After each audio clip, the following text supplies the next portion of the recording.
Judiciary Committee. Senate Judiciary Committee will be called to order. Committee, today we are hearing Senate Bill 283, and we will start then with a bill brief from our reviser, Mr. Thompson. Thank you.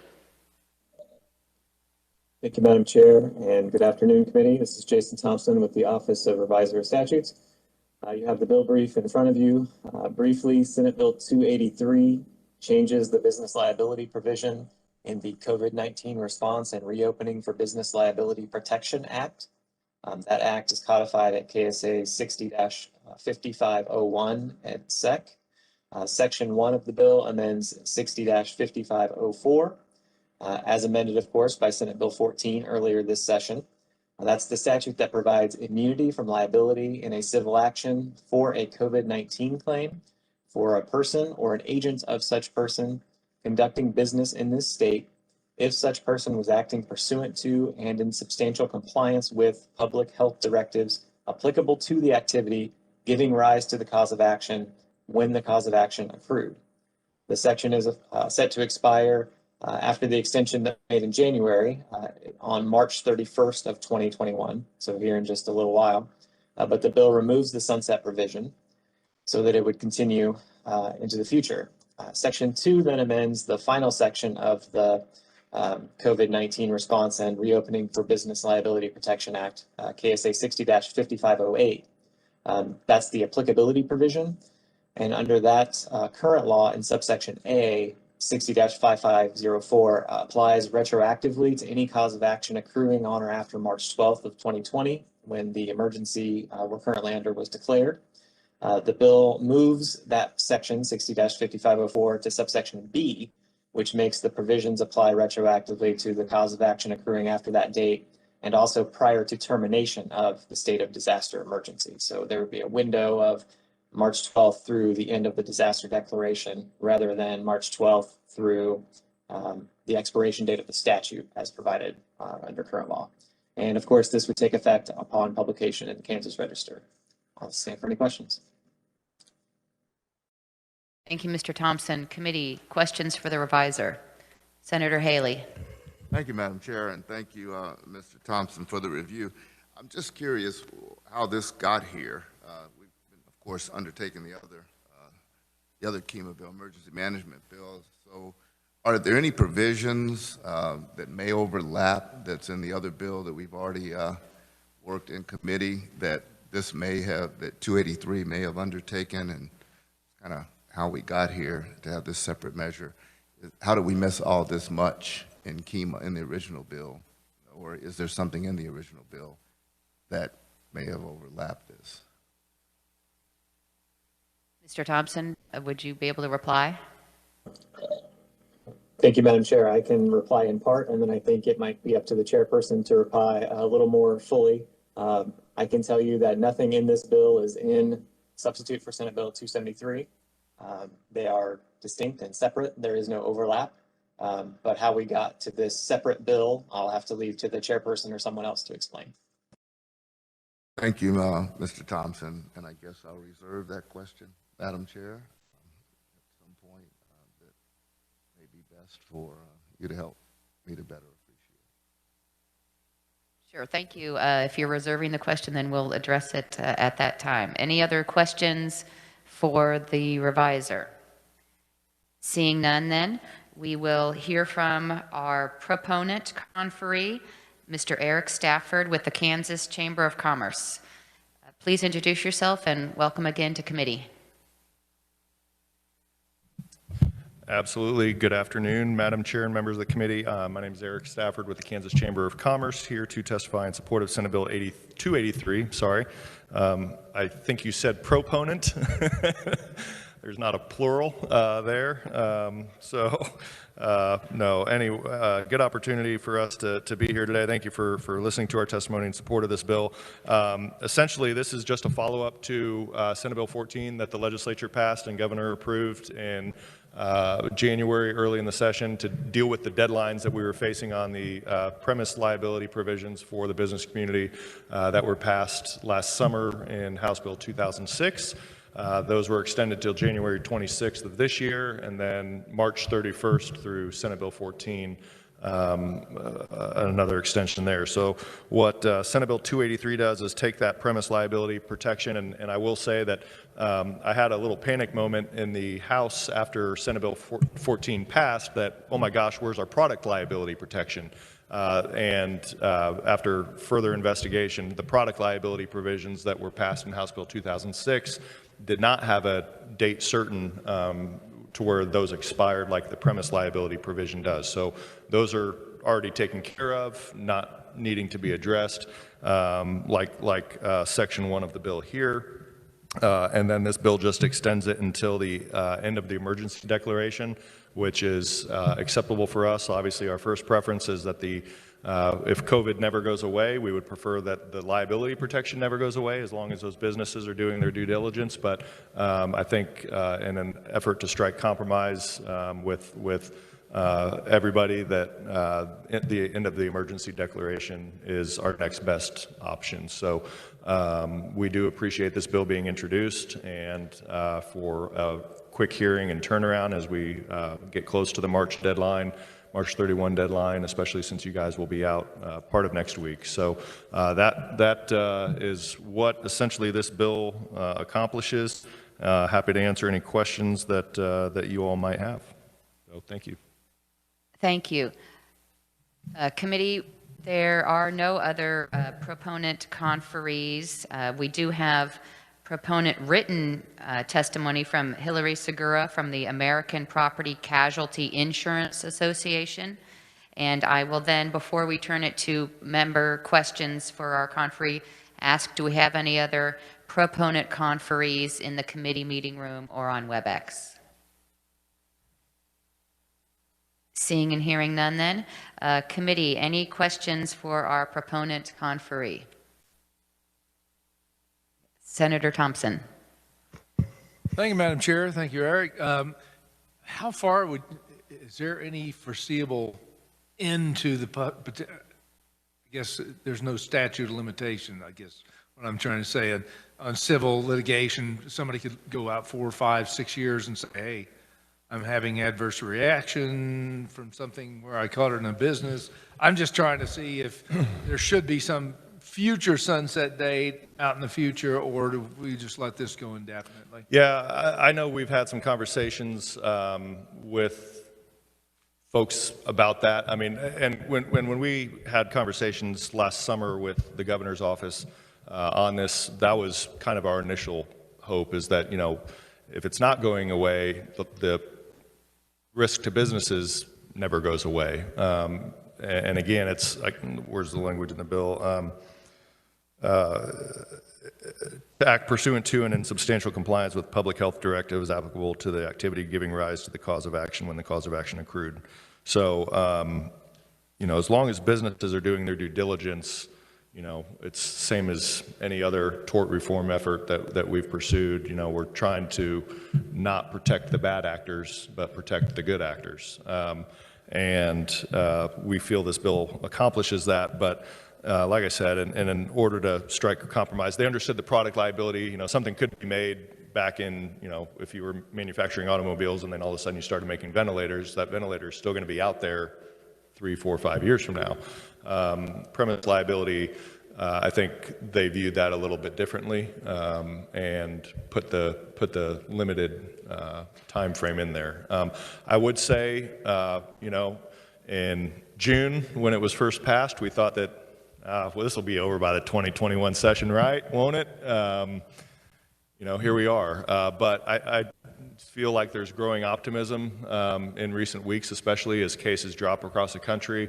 Vaccines are getting implemented and distributed and put in arms,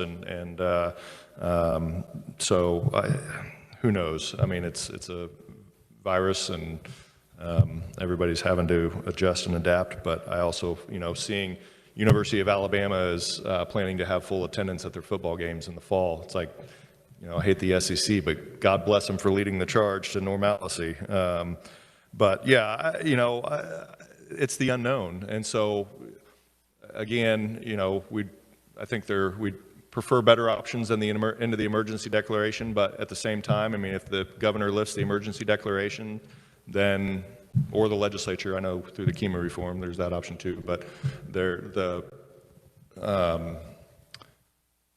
fact that if that goes away, then, okay, then we're probably past it, right? So shouldn't be an issue after that, but we just don't know how long it'll last. Thank you, Madam Chair. Senator Haley. Madam Chair, and thank you, Mr. Stafford, for being here today. I have to, full disclosure, as you know, I did not support this before. We had a major outbreak in my district. In fact, one of the first major outbreaks, many deaths at a long-term nursing facility, and this immunity, this blanket immunity, especially for some of the families that had to respond to that was put in last year's bill, gave me great chagrin. I'll say to you, because of, as you just represented, we're getting there, and because of that, certainly full notice should be accorded to many of your businesses and many of industry that they should exercise certain protocols, even though we don't necessarily exercise those protocols here in the chamber or in the legislature. We could certainly hold them responsible if they did not, in a private business, adhere to them. I say that by way of backdrop to ask if, because I don't know, I may actually vote for this time. You know, I didn't think I would, but I could see where I might provide that immunity. We appreciate that. Well, I'm trying to do better on your report card. I'm just wondering, do you maintain, or does the chamber maintain, how often these cases may have occurred, or is there any way to gauge for those where the immunity was used from before that was provided? Do we have any census by those that were held not responsible by something that was brought, a case that was brought? Are there stats on that? Specific to COVID, Senator? Yeah, yes, I'm sorry, specific to COVID. Sure. No, I have not heard of any cases yet, but I would say that, you know, we were one of the early states to pass liability protections. I think Missouri had a special session last fall to address that specific topic, and then everything fell apart, and the governor indicated he wasn't going to sign anything, and I'm not sure what was at play there. I don't follow Missouri politics close enough, but Senator, I don't know. I have not heard of any cases yet, but I would say that, you know, from the reports that we see from our membership, or even just being out in the general public, you know, I have yet to come across a business that is not proactively taking steps to protect their customers and their employees.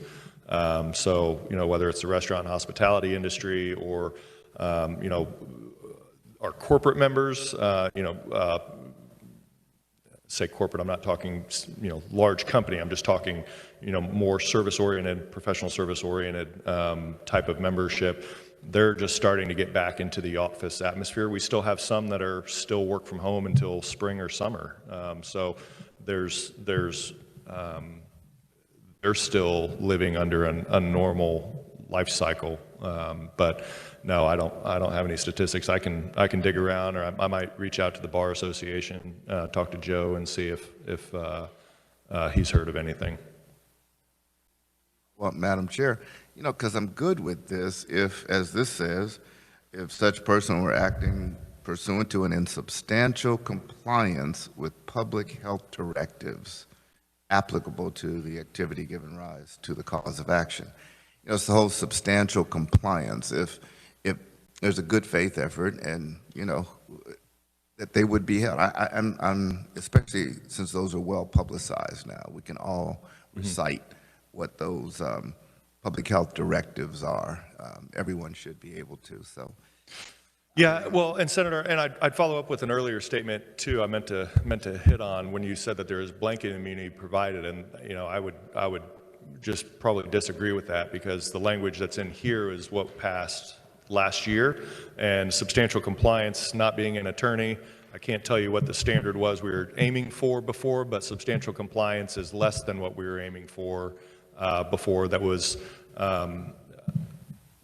definitely stronger. I won't say much stronger, but definitely stronger language in the version that we had introduced and the version we were pushing for, but ultimately worked out the substantial compliance language with the legislature and the governor's office. But I think blanket immunity is a little bit of a unfair assessment of what was passed before, because there was still the responsibility to act according to those health guidelines, because as we all know, they're ever changing. Is it one mask or two masks or no masks, or, you know, where are we at? I think we've pretty much settled on where we should be from the health community's directive to the public. But, you know, last summer, it was back and forth on what is to be acceptable or utilized. So, but yeah, point taken though, that, you know, we do want our business community in our state to proactively, and they are and have been proactively, do everything they can to protect their customers and their employees from exposure.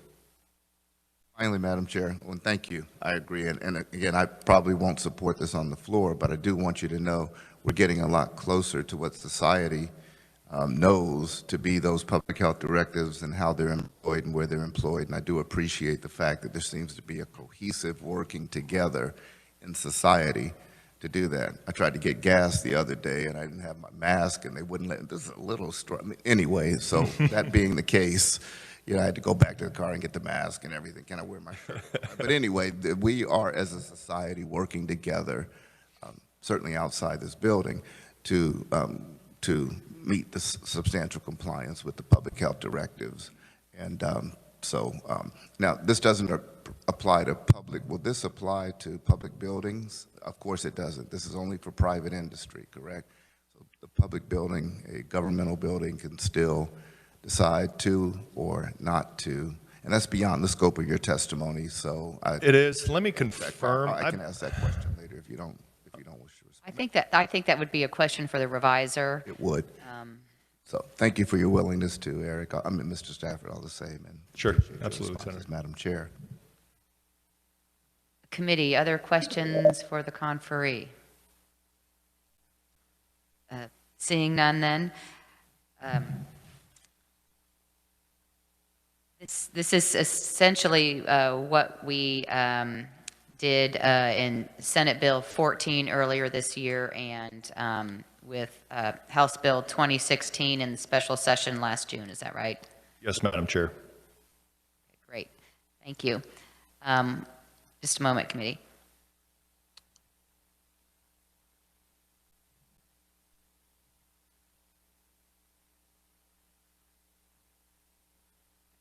Committee, one last call for any questions for our conferee.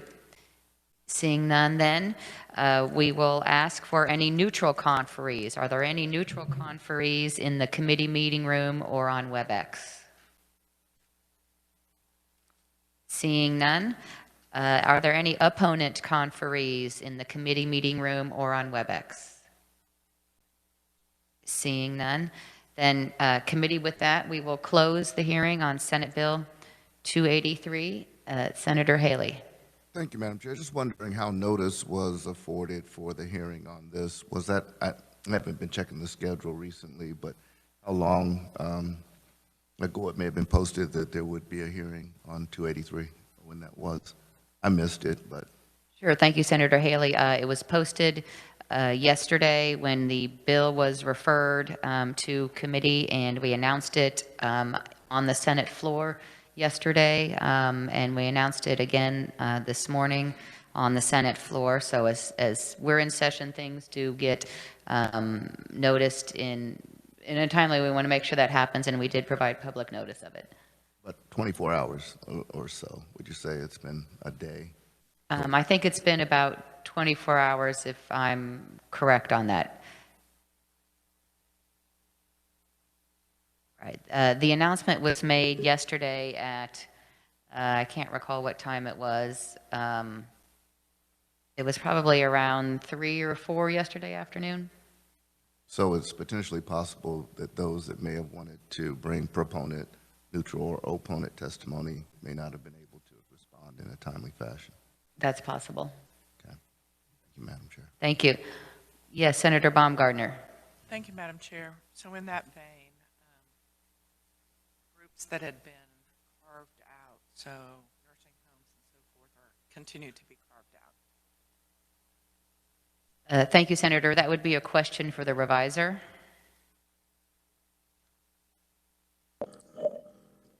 Thank you, Madam Chair. This is Jason with the revisor's office. I was unable to hear Senator Baumgartner's question. If she could speak directly into the microphone. I will speak directly. Wanted to verify that those businesses that were carved out before, community colleges, as well as nursing homes and long-term care facilities, hospice facilities, are still carved out. Mr. Reviser, Mr. Thompson. Thank you, Madam Chair. And yes, I was able to hear that time. I appreciate it. Jason Thompson with the reviser. So there's nothing in the act that changes other than what you see in the bill, the striking of the sunset and the moving of the provision to the which claims, when the claim arose and how this section applies to it. So it doesn't change the other sections about adult care facilities or healthcare liability or product liability, only this section. So hopefully that answers the question. It doesn't change anything else. Yes, Senator Baumgardner. Thank you very much. And I appreciate that, Madam Chair. I appreciate that clarification from our reviser. I will simply say that in a different committee that I serve on, Public Health and Human Services, we have received testimony that nursing homes and long-term care facilities still continue to have shortage of PPEs and other supplies and assistance that they are needing. We had several days of testimony about that. So it is still a concern to me, particularly knowing that, and actually Senator Gossage can probably speak better to this than I can, but we do know from hearings that we had, joint hearings with the House Committee, with Secretary Norman, we know that our elderly that were living in assisted living facilities, because they were private pay, they did not have the same access to vaccines. We know that folks in Johnson County, our elderly that went to a location to receive their vaccines, had to sit in their wheelchairs or stand outside in 30-degree weather waiting for the vaccination. So we know that we have pockets of folks, particularly our most vulnerable, those that are in long-term care and nursing home situations, assisted living situations, independent living situations, that still, they are in a community, and yet those groups have been carved out. They were carved out from the get-go. And I can remember the governor saying that if we put them, that she would veto the original legislation. So that does continue to be a concern of mine. Thank you, Madam Chair. Thank you, Senator Baumgardner. And I share those same concerns, and I recall the statement that if the nursing homes and other entities, similar entities were included, that the bill would be vetoed by the governor. I do believe there is some other legislation working its way through the legislature right now. You had mentioned another committee was addressing that, and I think Senator Wilborn has a comment about that. Thank you, Madam Chair, and I appreciate the good senator from Miami reflecting on this and accurately reporting what happened last year. I have not studied the bill in its entirety, but House Bill 2126 coming our way addresses the adult care centers, and it should be making its way over. You can review that. I'm sorry, speak in the microphone. And it should be working its way to us, which I think would be to your satisfaction and mine also. Thank you, Senator Wilborn. That's good to hear. Yes, Senator Baumgardner. Thank you, Madam Chair, and I appreciate those words. My concern is that's not the Senate position at this time, and so when we do go to the negotiation table, I hope that we would be very receptive to the work that has been done in the House with that regard. Thank you. Thank you, Senator Baumgartner. Yes, Senator Wilborn. Oh, I'm sorry, did you have a comment? Thank you, Madam Chair, and I appreciate that response. I do too appreciate that response. Thank you. Committee then, we will then work Senate Bill 283 now, and we'll open it up for discussion and any amendments. Senator Wilborn. Thank you, Madam Chair. Speaking directly into the mic, I have an amendment. Okay, we will distribute your amendment then. Take one and pass it on, I guess. There we go.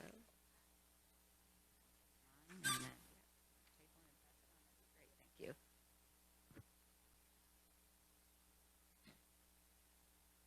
Would you like to explain your amendment or have the reviser explain it? Either way, I'll try to explain it, and if we need clarification, we can have the reviser explain the amendment.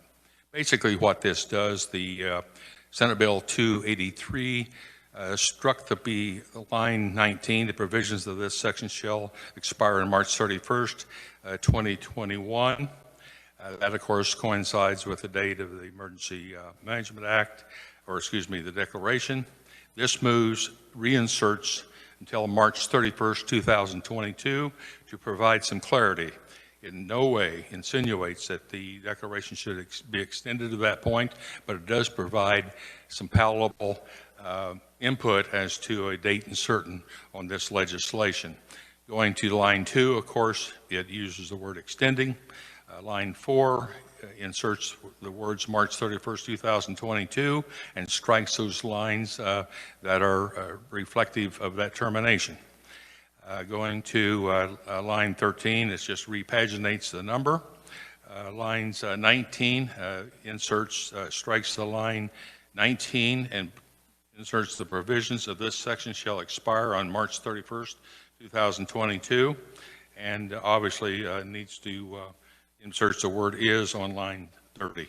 It just places a date certain on this bill to make it possibly a little more palatable, and it's open for discussion in this committee, and with that I close my remarks. Thank you, Senator Wilborn. Mr. Reviser would probably appreciate that thorough explanation you gave, so thank you for that. Committee then, we will open it up for questions or discussion on the amendment by Senator Wilborn.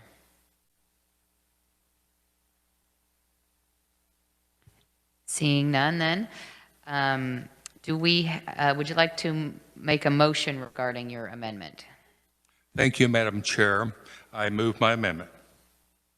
Is there a second? Senator Thompson, thank you. Committee, we will discuss the motion. Is there any discussion on the motion? Yes, Senator Thompson. I think this is a good idea. I think this gives us a year to see where we're at and whether or not there are any cases that arise that this fixes, and it gives us an opportunity to revisit it again next year. So I would be in support of this, obviously. Any other discussion on the motion? Seeing none then, committee, you have heard the motion. All those in favor, aye. All those opposed, nay. The motion carries. We're back on the bill. Any further discussion on the bill as amended? Seeing none then, do we have a motion? Yes, Senator Baumgartner. Chair, I move we pass out Senate Bill number 283 as amended favorably. Second by Senator Gossage. Committee, any discussion on the motion? Seeing none then, you all have heard the motion. All those in favor, aye. All those opposed, nay. The motion carries.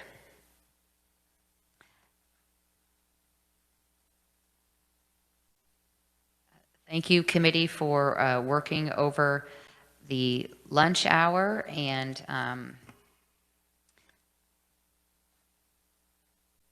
we will be looking at other aspects of the business liability protection issue in other committees in the legislature. So be on the lookout for those if you're in those committees or as we address them on the Senate floor. I think these are important protections to put into place for our businesses, both large and small, and those will be addressed appropriately by the legislature. And with that then, committee, thank you for your work today, and we are adjourned.